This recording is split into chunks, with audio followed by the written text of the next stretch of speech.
Hi, everyone. Chocolate and Fluffy and Brad and I are so happy to be back live with you guys. And since the summer solstice, we've broken through 179,000 subscribers. I thank you so much for being there, even when I do rebroadcast in order to get back into the matter world of airplanes again.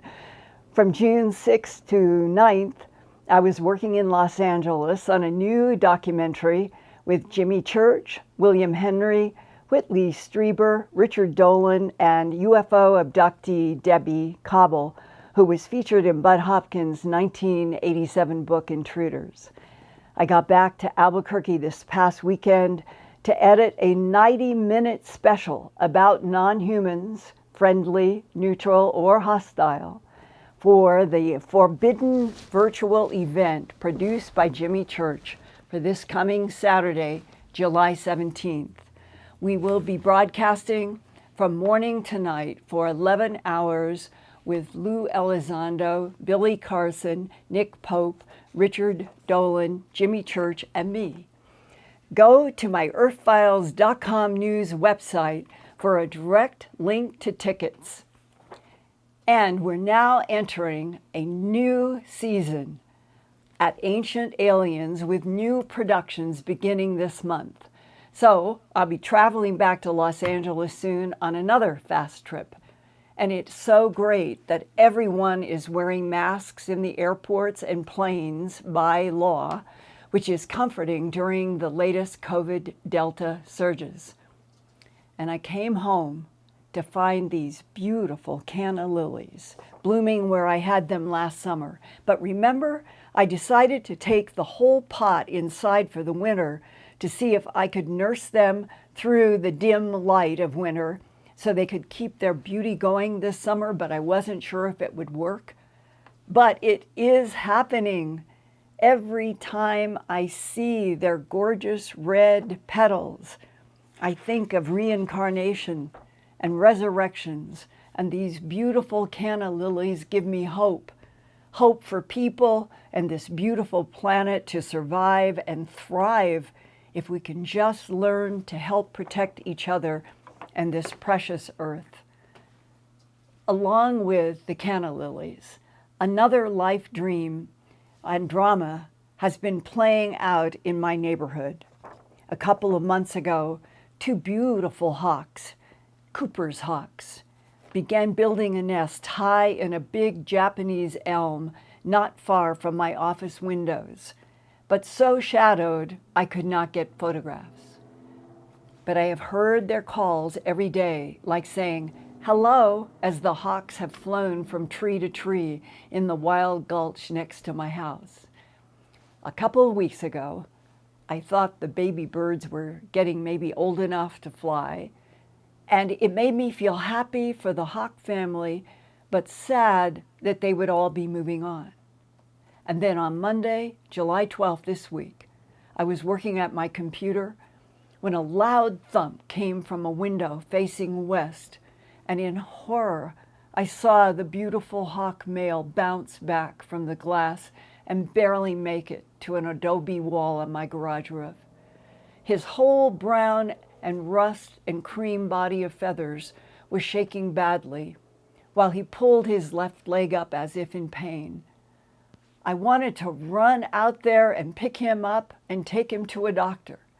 That's what my soul and heart wanted to do so badly. But my brain knows that's impossible because my humanness would scare the hawk and he would end up hurting himself even more trying to fly when he was injured. And as his body and leg kept shaking, I began to cry. I felt like I was in a straitjacket, standing right here in this office, looking at this beautiful bird, shaking in pain.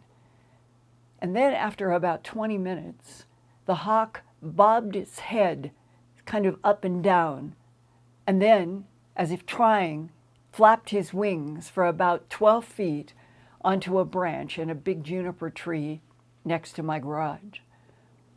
And then within minutes, this is what happened next. the injured male hawk in the foreground returned to land in rainwater on my garage roof and began drinking. Then his mate, the slightly bigger female, landed with her wings outstretched to also drink the rainwater. The male hawk began walking in the water, almost as if showing me he was okay. And then the female flew up to the adobe wall next to the male on the right, as if to protect him. The soul pressure in my chest swelled up, and I love those hawks so much. This morning I heard them calling to each other in the trees, and I pray they can stay near here always. I've already gone out and poured a pan of water onto the garage roof, hoping they will stick around for the water. And when Brad came this afternoon to work with me on tonight's show, he heard baby chicks in the Cooper's hawk nest. And we could see big wings rise up from the nest. So those dear parents were back caring for their 2 hawk babies. And I'm going to mark my office windows so hopefully no birds will fly into them again. And I also want all of you to know how much I appreciate your YouTube comments, letters, and emails about high strangeness in your lives. There has never been a more important time for us to share what we have experienced, as the Pentagon tries to let us know there are unidentified aerial phenomena that have very advanced abilities in the air, in water, and land, but that the human military does not have that same ability. And the Pentagon still doesn't want to say the UAP UFOs are extraterrestrial and or interdimensional technologies created and operated by non-humans, past, present, and future. It's a sad irony that our government has had policies of lies and denial about UFOs and non-humans since at least World War II. While you, Homo sapiens sapien, that live mostly on Earth's surface, have experienced animal mutilations, abductions into spacecraft, vivid dreams of alien beings, vivid dreams of inside strange craft, vivid dreams of seeing Earth with the sky on fire or the whole world covered with water like another Noah's flood. Since March this year, I have received many Earthfiles YouTube channel comments like these, quote, Sherry Gilmore. Around 20 years ago, I had visions of a monster wave coming up over a high-rise building. I had these visions a lot back then, which would have been at the beginning of the 21st century, the end of 1990s. And I was kind of fearful they would come to pass. And the dreams, ended as abruptly as they started. Rosa Harmon. I had a flood dream when I was about 16 or 17. I'm now 58. I lived in Westminster, California. My friends and family were running for high ground near Huntington Beach, California. The tidal wave was so high it engulfed us all. We did our best to stay together as we formed a circle in the water, holding as many hands as we could. I watched how some just let themselves die as the strong ones pleaded for them to hang on. Scary. I had a few more dreams like that too. Amy Kelly. I had a dream. It's one of a few visions I've had, but more, it was a wave probably 3 times the height of the skyscrapers in Los Angeles or San Francisco. My son now lives east of San Francisco. The vision was shortly before his birth in my 20s. I recently had a dream of him underground, meaning her son. That is quite difficult to express. And here is a similar comment from a man originally from Czechoslovakia. Yes, I had such kind of dream when I was about 13, 14 years. Excuse if my English, if it is not good enough. I am Czech and I was born in 1962. It was very vivid dream. I found myself looking to Earth from space.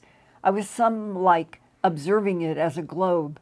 It looked like Earth on photos from space. But in some moment, the Earth started doing weird movement, and it made all the water on Earth to move. It looks like it left only the water on the Earth's surface. It was strong dream, and I have never forgot it. But as I remember, I didn't feel afraid in this dream. I saw all this as observer and from some distance, emotionally in distance too, like if I was not part of this world yet. After many, many years, in 2016, I found a book from Dolores Cannon. In the book, Interview with Nostradamus, she describes in it possibility of some event with gigantic tides and floods because of Earth shift. All my life, because of this dream, I have feeling that such an event is possible. There were more strong dreams I had, but only this one about this topic.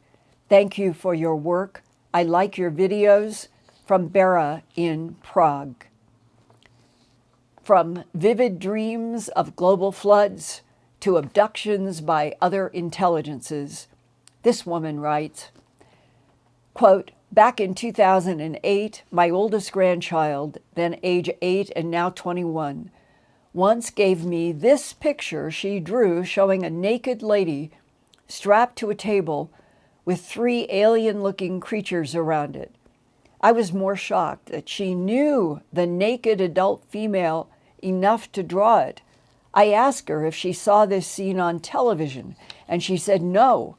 I then asked her where she saw this, and she said, quote, in the room on the ship. I asked her if she knew the lady on the table, and she told me it was me. She said, quote, they take us on the ship, close quote. It was about 6 or 7 years ago when I started having occasional lucid type dreams. I was just on the verge of sleep, dreams where I felt as though I had been drugged. I couldn't move, couldn't speak, felt like there were icy cold things like hands or shackles holding my arms down. It was pitch black. I was trying to scream but couldn't. This was happening weekly to me. I see someone being worked on. There are 3 grays working on a person, but this time there is a tall creature observing the grays. Its body is alligator lizard-like, stands upright on 2 legs. I compare it to how the old 1950s sci-fi creature from the Black Lagoon monster looks, body-wise, taller than my son-in-law, who is 6 feet 4 inches. Except this creature has the head of a praying mantis, which I still think is weird because the body and the head don't match up. I start to panic because I know I'm next to be put on the table. So I start to do the tongue against my teeth thing, which is finally successful, and I get noises out. And then they all stop and look at me. The mantis walks over to me and mentally tells me not to be afraid, and then puts his hand on my forehead, and I'm out cold again. I've never gotten any profound messages or visual images, just this dream. From inside craft to outside craft. Next is a vivid memory from 1973, a decade when all kinds of UFO-related experiences had a big uptick on Earth. This report came only yesterday, July 13th, 2021. Quote, hi, Linda. Just thought I would drop you a note about my UFO experiences, some of which date back 48 years to my teenage years growing up in Evergreen, Colorado, along with stuff I saw during my trucking career, which came to a conclusion 6 years ago when I retired. In the summer of 1973, one of my evergreen high school friends, Kim Johnson's father, Bob, had a cattle mutilation occur on his small ranch a few miles from the high school. The cow was missing its blood and lips with 0 tracks around. Bob was a highly qualified outdoorsman who rode as a volunteer for the Jefferson County Sheriff's Mounted Posse for years. There were a number of mutilations in the Evergreen area during the 1970s that were spun to be devil worshippers who never got caught, not to mention the fact that all blood was removed with precision, according to the Canyon Courier News. Later in the summer, Kim Johnson, me, and another friend watched a gigantic spaceship that was at least a 1/4 mile diameter sucking power out of the power substation at Wonderview as it hovered 300 feet above the substation for about 10 minutes. It made no noise other than a buzz, while the electricity traveled in the fashion of a constant lightning bolt to the bottom of the ship. It also caused a power outage to all the homes as far as we could see. We did not sleep that night and chose to not report what we saw for fear that people would think that we were nuts, as it happened late at night and was not likely seen by many other people. We did see a power company crew replacing transformers the next morning. 30 years later, in 2003, I started seeing a large cigar-shaped object hovering inverted near an active missile silo west of Cheyenne, Wyoming, nearly every Thursday morning early around 3 a.m. as I traveled past the silo in a semi for over a month. I also never reported this out of fear that my employer would find out and dismiss me from my job of over 25 years.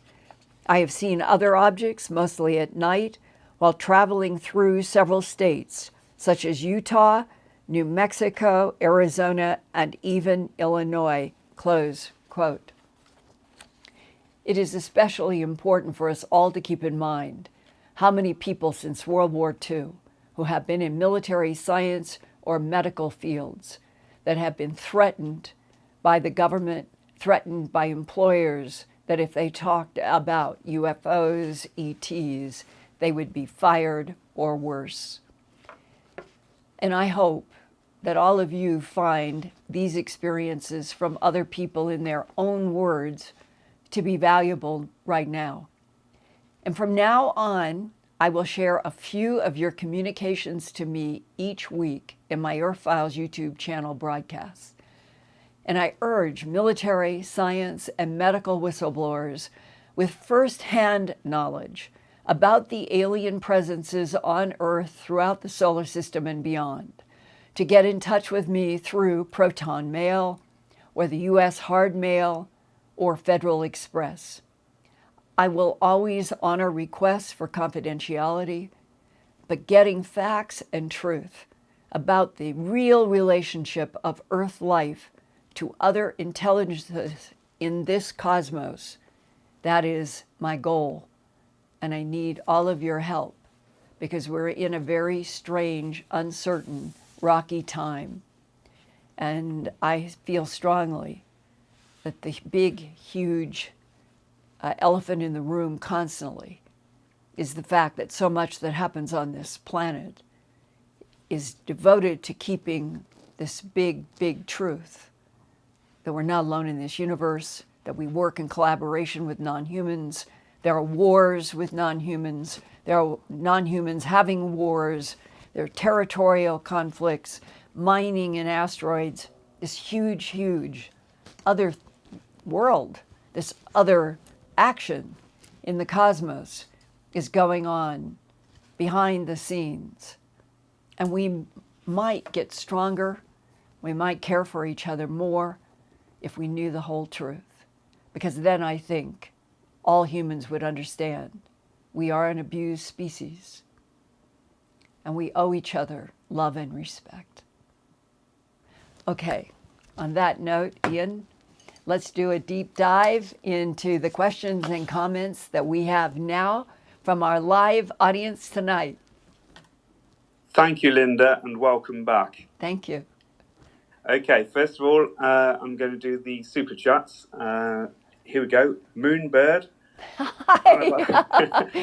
Annabelle Solon, Courtney C, Teresa Bass, Vicky Martinez, Eric Ackley, Diane Schroeder, Anthony Nicoletta. I'm sorry if I've missed anyone out. Well, thank you.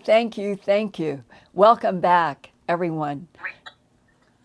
Okay. Well, Linda, quite a few comments. Thank you very much for sharing about the hawks. People are postulating and wondering perhaps if it's drought-related stress as well. Well, you mean because there's heat and no water and all kinds of... Yeah. Yes, I think so. And we've got quite a few comments where people are sharing their comments about their own dreams. Dreams of strong earthquakes that shook the whole earth, and dreams of flooding in California. And people are saying, Linda, do you know of any safe zones? That's a very good question. I would imagine that in the center of Australia, where Pine Gap is and the National Security Agency owns and operates, that I would imagine that's sort of a safe area. But we are definitely moving into an uncertain time. I find myself waking up now each morning. It isn't like I'm interested in political news. It's what has happened in the weather, in seismic, volcanoes, temperatures, animal deaths on beaches. It is like we are entering a whole new phase. And yet, I feel so sad because all of this was predicted from 1978 on. I remember doing an interview in Boston, Massachusetts, when I worked at the ABC affiliate, WCVB, doing all their medical programming, and then did a science series that I interviewed a Professor McElroy at Harvard. And he was an atmospheric physicist, and he was right then, at the very end of the 70s, beginning with rudimentary, as they called it, getting some kind of computer crunching on data for projections of what might be happening with certain levels of CO2, methane, and other global warming gases. And I still can remember, as if that interview in 1978 is linked directly to today in 2021, his saying, if we don't get a handle on what we are doing with industrial pollution, we are going to end up in the 21st century on a planet that will be heating so rapidly that it will become an existential crisis. They were saying that in 1978 about the 21st century if we were not getting on top of controlling CO2, methane, and everything that we now know today keeps climbing. So, in a sense, we baby humans on Earth, we needed either more help, more guidance, or somebody is watching us to see if humans, this particular humanoid experiment, will have the courage. It takes a lot of courage to face your mistakes and say we've made a lot of mistakes, but we are a species worth saving. I'm convinced of that our very souls are something that other species would like. If we could just grow up, if we could just learn how to live in harmony with this planet so that we were helping it thrive instead of destroying. And I hope all of you will keep in mind that beautiful canna lily. I didn't know what was going to happen. It was fresh last year, and I tried to get it through the winter, and it looked so straggly. I was sure it could die. But I gave it my love and I got it back outside in the spring. It is the last of my plants to flower, but look at how beautiful and luxurious, gorgeous it is. Resurrection, recycling of life.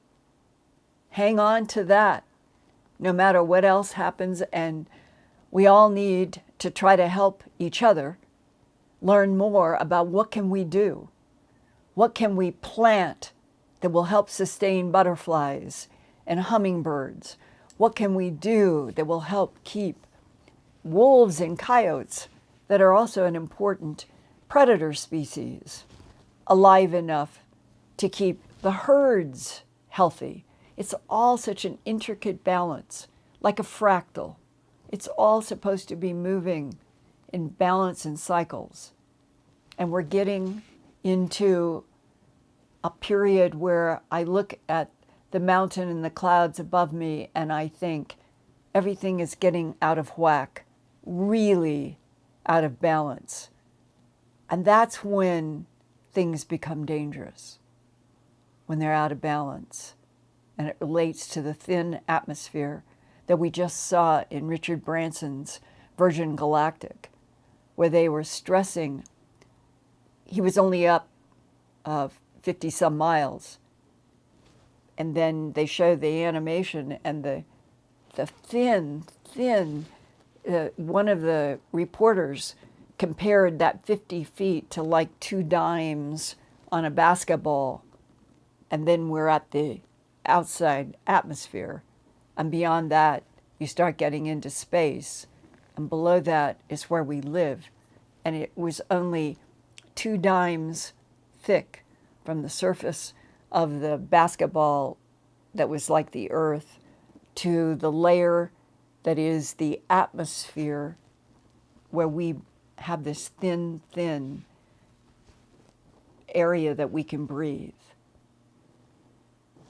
Maybe learning more would help us, both about our own planet, the projections in the future might mean more if we understood more about our own planet, and what will the non-humans do as we keep going forward if we humans don't adjust and balance toward life on this planet instead of always sort of mining everything for barter, for money.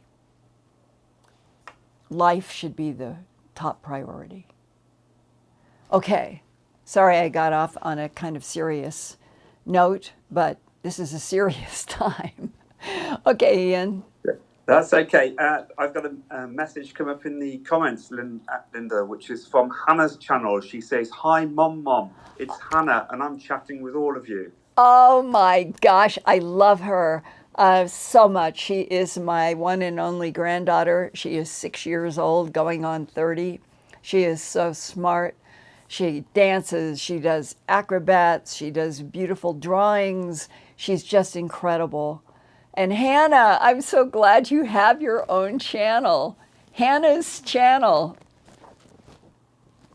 I love you. I'll see you in a couple of weeks.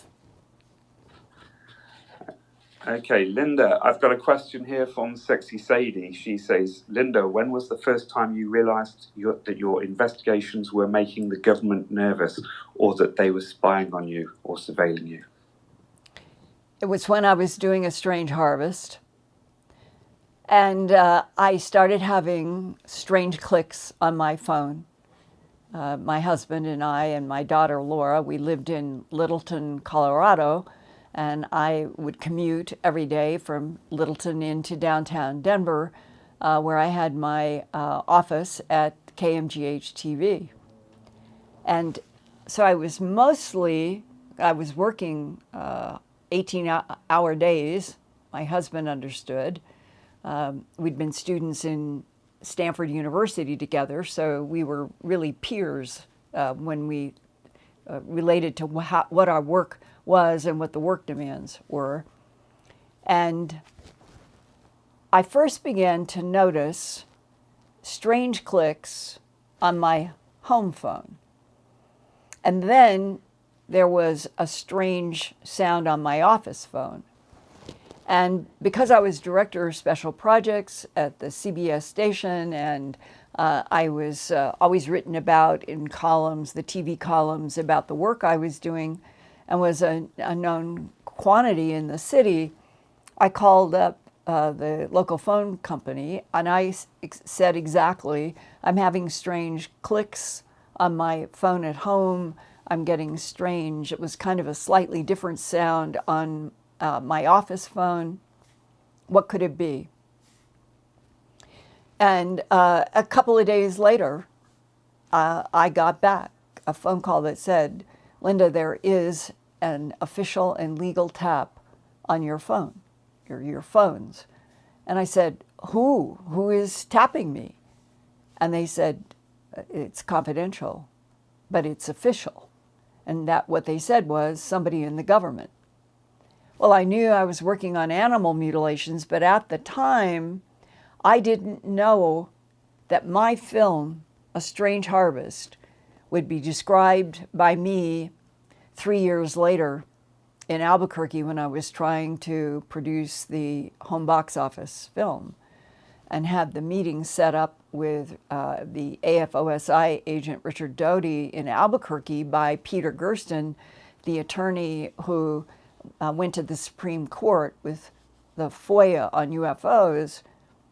I did not know that on that day of April 9th, 1983, 3 years after I had done A Strange Harvest and had the clicks on my phone, that I essentially would be greeted by the AFOSI analyst in the office where we went saying, you know, you broadsided the United States government with that documentary you did. And when I said, what do you mean? Brad, look at the green lights. Is that a drone? Look at that. Seriously, you guys. It is a drone. It looks like a drone outside aimed right at my office. Oh, this is so weird. Well, you should wave at it. I guess I'm being monitored even now. This is probably footage that's going back to Washington or Area 51 or somebody. Let's see where she does and how does she do this Earthfiles YouTube channel. This is true. Brad is a witness. But not to get diverted, because this is very important, the Denver phone company confirmed for me while I was working in 79 to 80 on A Strange Harvest that I had a legal tap on my phones. And 3 years later, in April of 1983, after signing the contract with Home Box Office to produce an hour for them called UFOs, the ET Factor, I'm in Albuquerque going into the AFOSI building, following the analyst or the agent down a hallway through all these black button locks.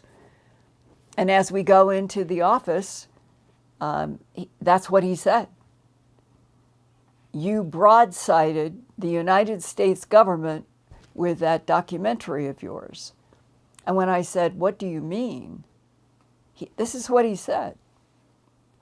No one thought that any credible journalist would touch the animal mutilations with a 100-foot pole. Well, I think I've lived a life from childhood on. My parents said, never lie. I've always respected truth.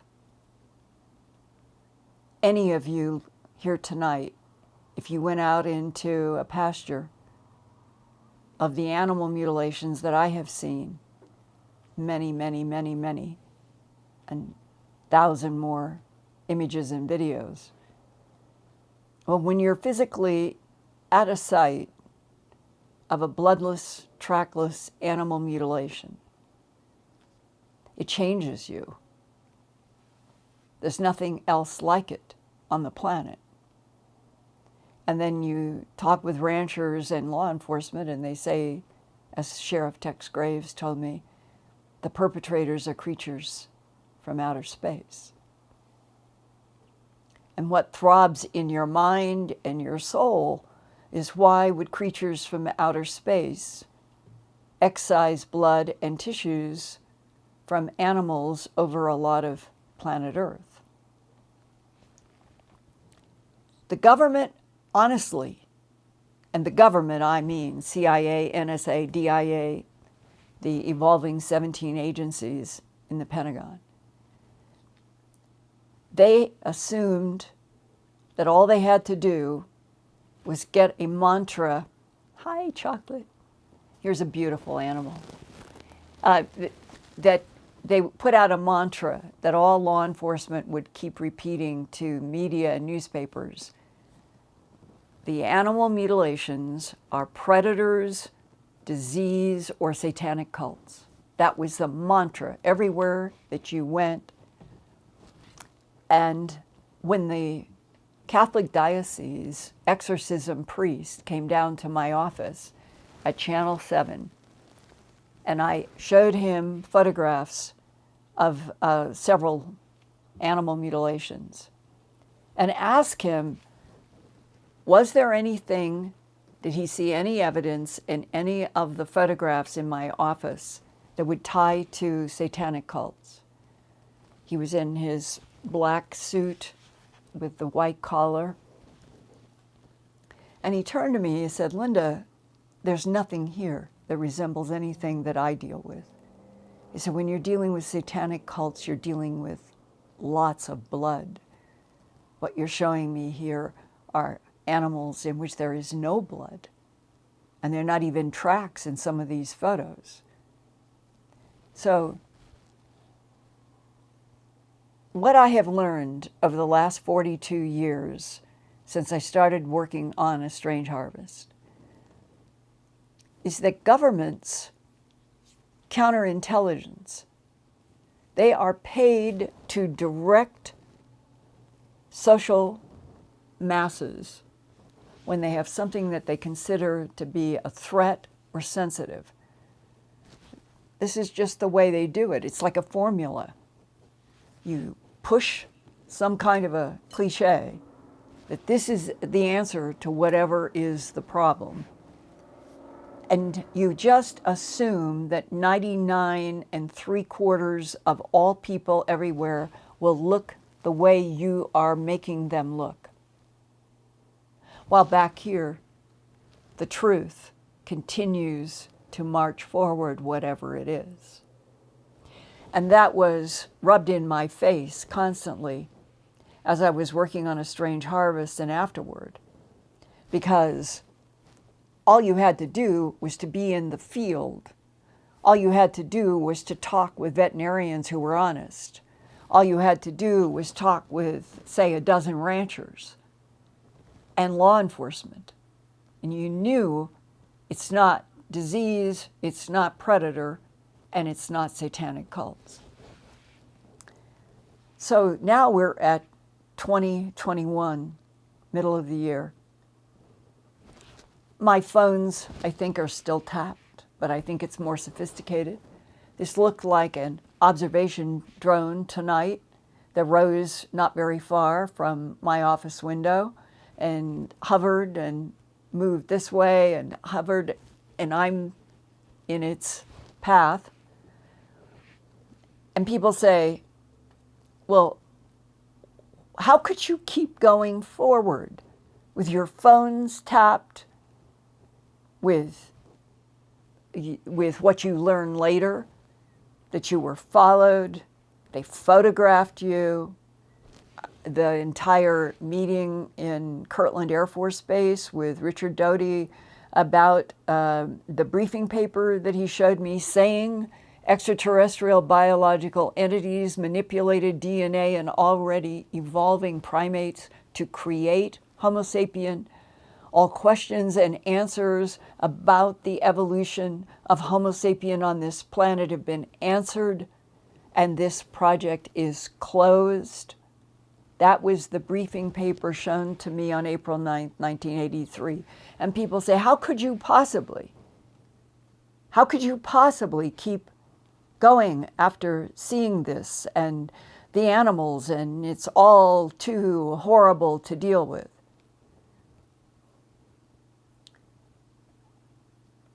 If you don't face truth, if you don't face facts for what they really are, if you allow yourself to be manipulated by political machines, by intelligence operatives, and you're not thinking for yourself and finding out for yourself, then I guess as a species we deserve to fail. I just don't buy into that. I never have. Follow the pressure of fact. That is the mantra I have lived. Follow the pressure of fact.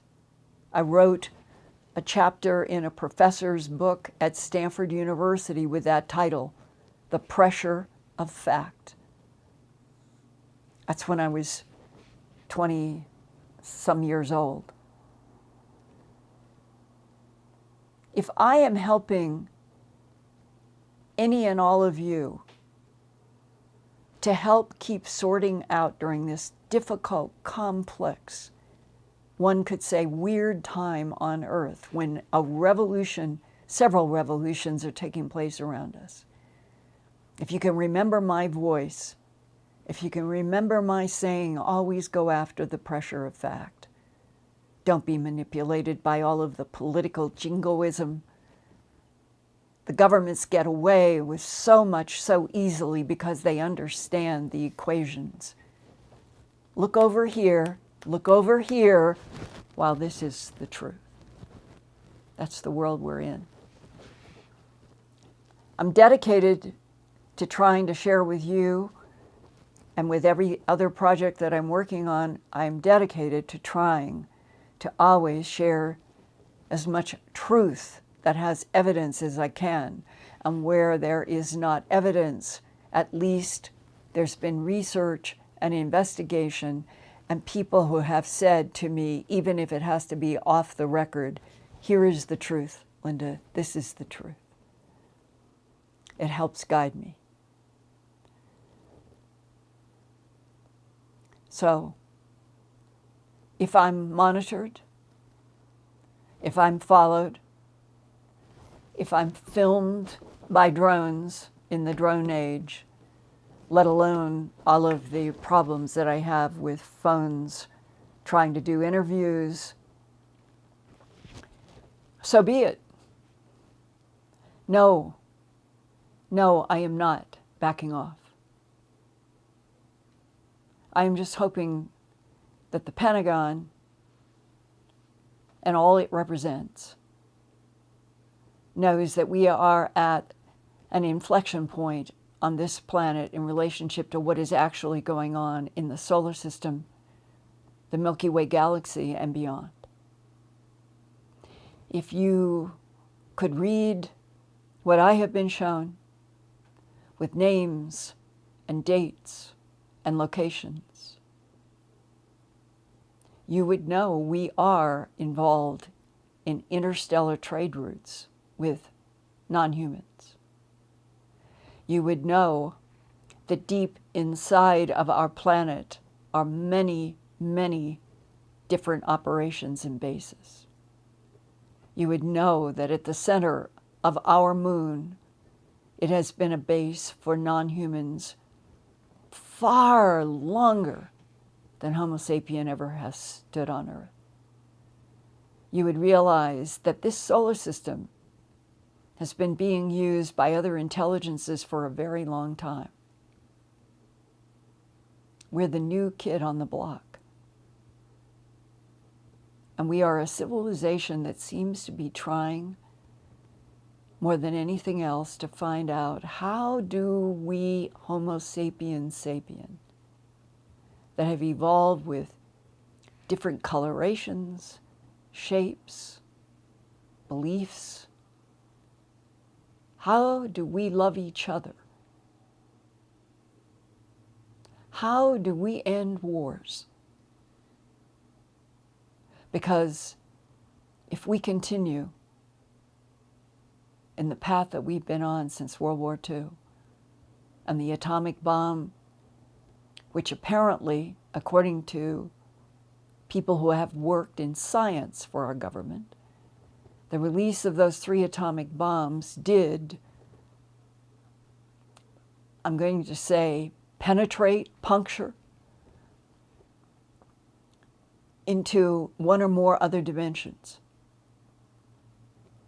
And that whatever the consequences were for Nagasaki and Hiroshima, white sands, but that was a target, there was destruction at other frequencies that we humans know nothing about.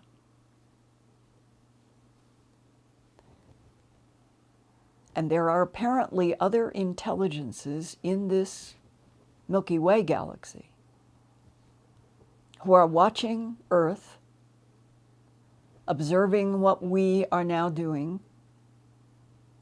And I think that there are debates about whether or not we are going to be stewards of Earth and live in balance with this valuable, beautiful, precious planet. Or we're going to continue on the paths that we're on now, which is demonstrated by what has been happening up in the Northwest with temperatures that would seem absolutely incredible and impossible, and happened this summer. 117 degrees in Portland, Oregon. Couldn't believe it. Higher temperatures around 130 degrees measured in, I think it was Death Valley. And this is just 2021. Remember the physicist that I've referenced that I met at a conference in 2014? And he told me in 2014, his expectation is that Earth was going to go through a revolutionary period between 2020 and 2030, and that we would come out the other side of 2030 with a hugely reduced human population. He didn't say anything about a pandemic. He just said a revolutionary time between 2020 and 2030, but he's the physicist who told me that they had calculations about the black hole at the center of the Milky Way galaxy that could periodically burp energy. It's not violating the rules of black holes. It doesn't mean burping light, photons. It doesn't mean burping matter. It's some kind of energy. And that energy then can come out rapidly from a black hole, and depending upon its configuration, can go through solar systems. And if you're on an 8,000 mile diameter planet like Earth, 25,000 miles around, and some kind of energy, and the planet jerks, what would happen with 2/3 of the planet that is massive deep oceans, liquid? There's the mechanism possibility for how you would end up with a global deep flood. He's talking to me. That's what he said. So this seriousness that I'm sharing with you is because I love you guys, and I would love to see more people looking at the complexity of the moment that we are in, and to understand that life on this planet for humans is not guaranteed. And life on this planet was not guaranteed for the dinosaurs. Okay, Ian, what else have we got? Well, that was a deep dive, Linda. Thank you for that. Just some follow-up questions. Well, it's the on that, truth. Basically, Linda, do you feel protected by something in the divine field that I think you've referred to several times? And have you ever feared for your life? I have feared for my life many, many, many times. I have been in many, many, many dangerous places.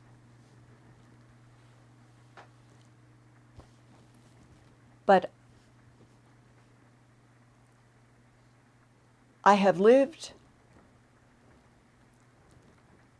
a life in which right from the beginning, as Mom said, we never understood.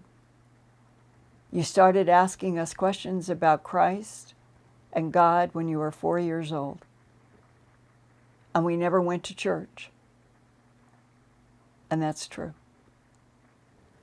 I wrote in Glimpses of Other Realities, Volume 2, how my dad, when I would ask him about, for some reason, I had this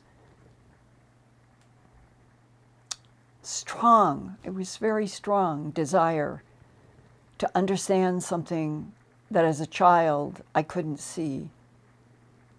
And I would ask my father about God. And his answer was always the same to me when I was 4 years old. It's the water in the hose. It's the sunlight through the trees. And that was Dad's answer. And that seemed to satisfy me then.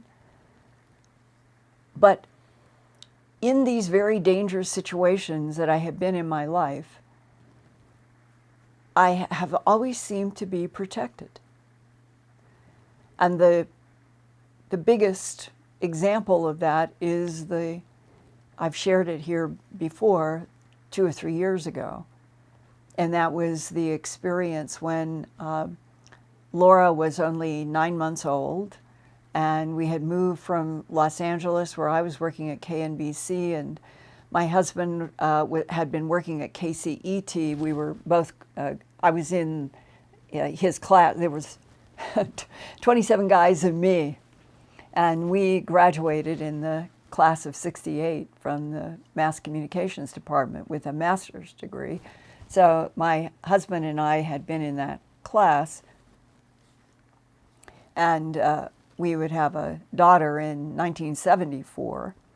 And that's when my husband decided that what he wanted to do was get another degree. He had been to Yale for an undergraduate, Stanford for a master's in communication, and now he wanted to get an MBA from Harvard, and applied, and he got in, and that was the move to Boston and my working in medicine and science at WCVB.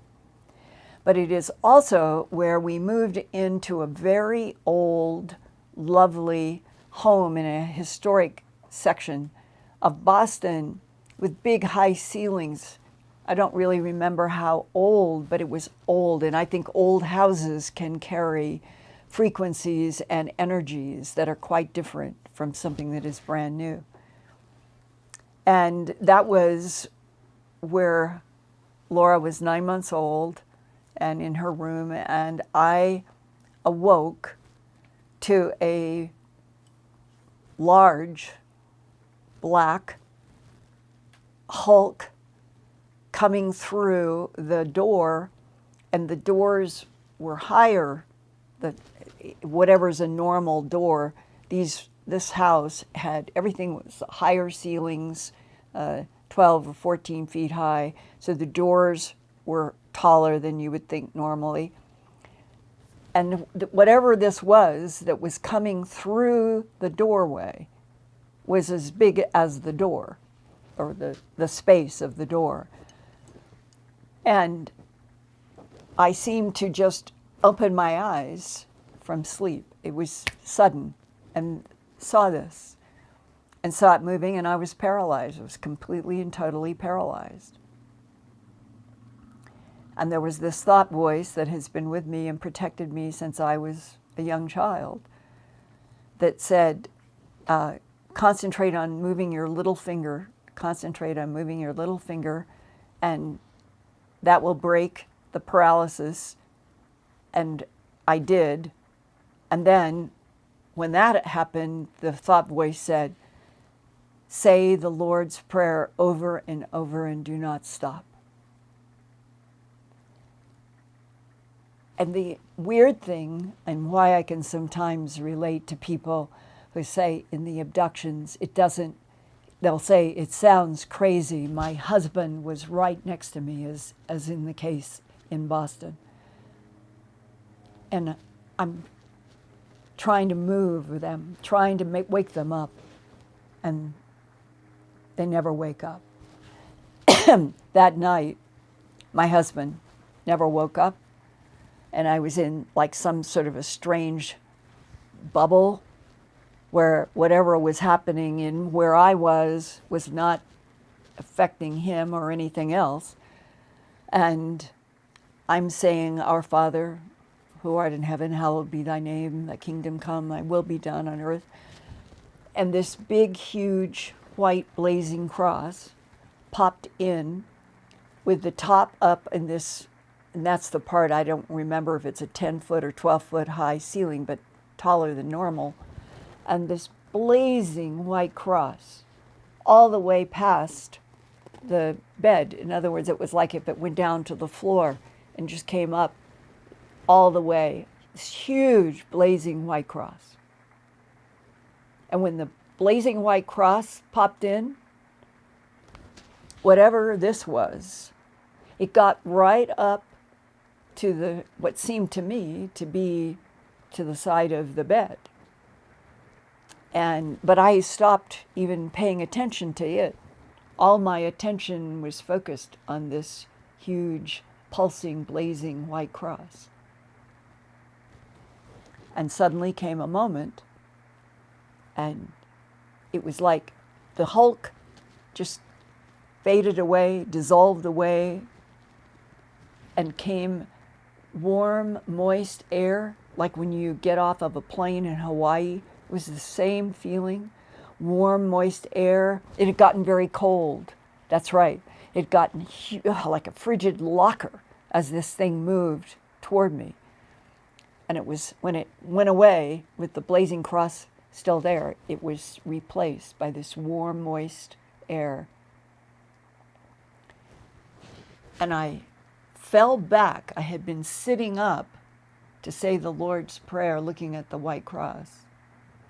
And then I fell back against the pillow and realized that my nightgown was as wet as if I had come out of a shower. My hair was completely wet. And I heard this thought voice,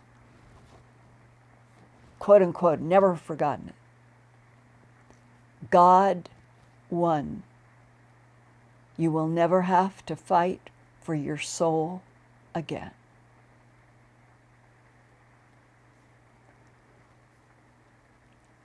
I was able to talk with my husband about it. He was extremely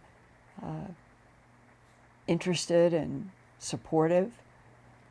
But I would say that whatever happened that night in that house in Needham outside of Boston, two different parts of the universe, two different parts of existence, my always puzzle about the yin and the yang symbol. I have always been puzzled about why, like that blazing white cross, why doesn't blazing light instantaneously vanish, get rid of darkness, evil, instantly? Why are we in a universe where the two always seem to be coexisting in some kind of incomprehensible struggle. But since that night, new mother, producing science and medicine, my husband going to Harvard for a new degree, our going on after he graduated, me becoming director of special projects at Channel 7 in Denver, he one of the heads of the new cable unit at Time Inc. before it had merged later on with Time Warner. He was in that world. I have always felt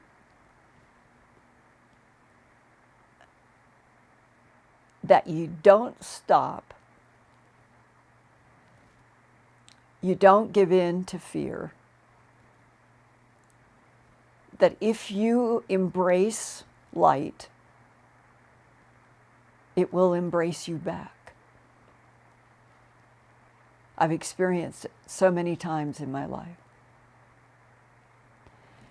And probably some of you could recite for me, because I have repeated about my experience in the Idaho forest.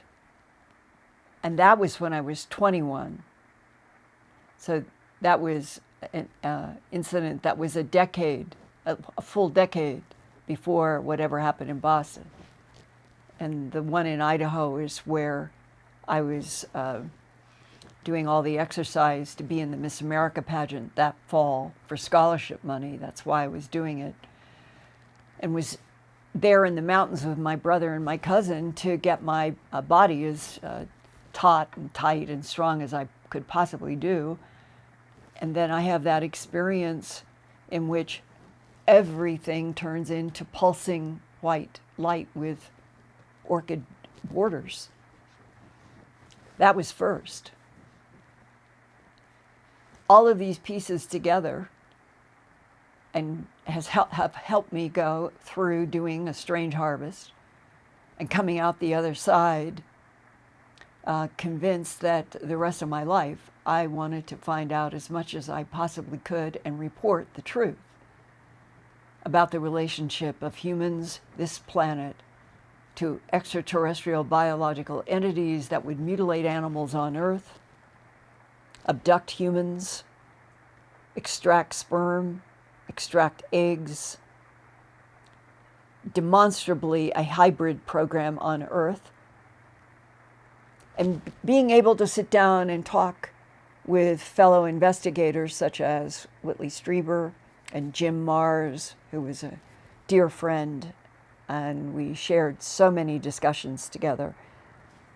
Could there be a positive lens in which you could look at extraterrestrials interacting with this planet, mutilating animals, and come to the conclusion of what a couple of abductees have said to me over the last 42 years?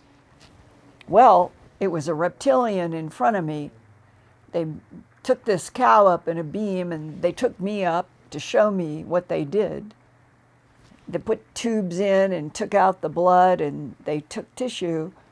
And when I seem to be horrified, I get this telepathic, well, this is what you do on Earth. You humans eat millions of animals, especially cattle. That those kinds of telepathic thoughts came into a couple people at different times, abductees. So are the other intelligences involved with this planet really that much different than humans? And that the big, huge gulf is who is at war, using which life forms in their wars, which ones are dedicated against war, who are trying to make Earth less warlike, who is friendly, who is neutral, who is hostile. That's what this all comes down to. That we're in a universe filled with consciousness, and it doesn't seem to be a whole lot different than what we are on Earth in terms of a bell-shaped curve from peace to war and everything in between. So maybe this universe was made specifically to teach souls, if you ally yourself with the light, you will have eternal reincarnative recycling. If you ally yourself with the dark, you will be destroyed. Maybe that's what this universe is about. And I hope all of you, like me, from 4 years old to now, I choose the light. Okay, Ian. Linda. Oh, I'm at the end. Yeah. Well, before you go, could you just yeah, my address a couple clock. of things? I have a clock that is supposed to be up on a stack of paper, and it's not there tonight. So forgive me for going over a couple of minutes. That's okay. If you could just clarify a couple of things. Some Yeah. people are inquiring about some of your books, I think, which are currently out of stock and when they are going to be available. And the second thing, Linda, could you tell us a little bit more about your upcoming appearances on the live and video conferences that are coming up? Okay, the book, Glimpses of Other Realities, Volume 2, High Strangeness. It has been at the printer who has done other books within 2 months, and they never fail the deadline. And all of a sudden, with COVID, they've got shortages in paper, shortages in staff. I don't want to bore you with all of the things. It's so frustrating. I feel also for the people at the book company and the bindery and the paper company. Everybody's having terrible problems. And the phone, I was supposed to have the Glimpses Volume 2 all in a garage on July 12th, and I get the communication that it probably won't happen yet for another week or two, and I apologize to everybody on this, but it really seems like it has been out of any one company or one person's control. And you've probably been hearing those kinds of sentences about a lot of issues, COVID, post-COVID, and supply chains. And I will have Earthfiles support and Ian, and we will put up notices as soon as I have the date on Glimpses Volume 2. As I said in the beginning, I have been in Los Angeles to work on a documentary. I'm not sure the release of that documentary. It will be called, as I understand it, The Observer. And it's half a dozen of us who have worked deeply in this whole huge complex challenge of understanding what our relationship is with the universe and with the other intelligences, The Observer. And then the newest season for Ancient Aliens is beginning, and I will be making a trip to do work on productions there. This Saturday, on July 17th, Jimmy Church is producing Forbidden, and that includes a lot of virtual live with Jimmy and Richard Dolan, and the group is Lou Elizondo, Jimmy Church, I'll bring it up for you. Billy, Nick Pope, Rich Dolan, and me, and that is July 17th. Go to Earthfiles, where we have a link to the tickets. I know that I worked really, really hard on what I am presenting having to do with non-humans, friendly, neutral, hostile. I would appreciate your feedback. I hope a lot of you go Saturday to see what I've done and give me feedback.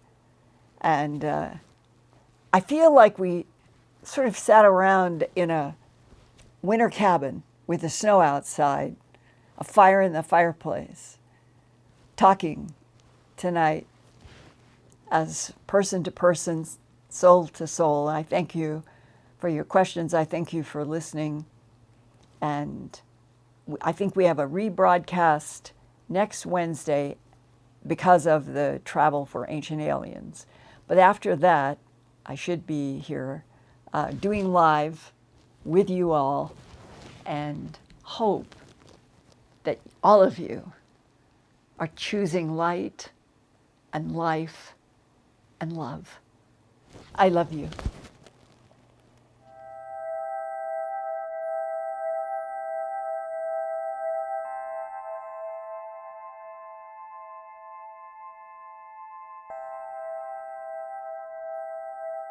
Turn on closed captions for YouTube videos by clicking the white CC button on the lower right.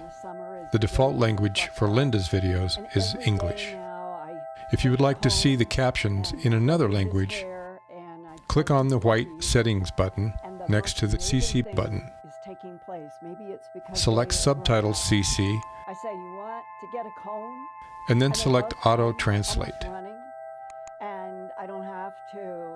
Select a language, and the captions will now appear in that language. Sort of gone through, and they will hold their heads. I never had a cat do that before. And they'll pull against the comb, helping me get out snarls. And I think it's the best they've ever been.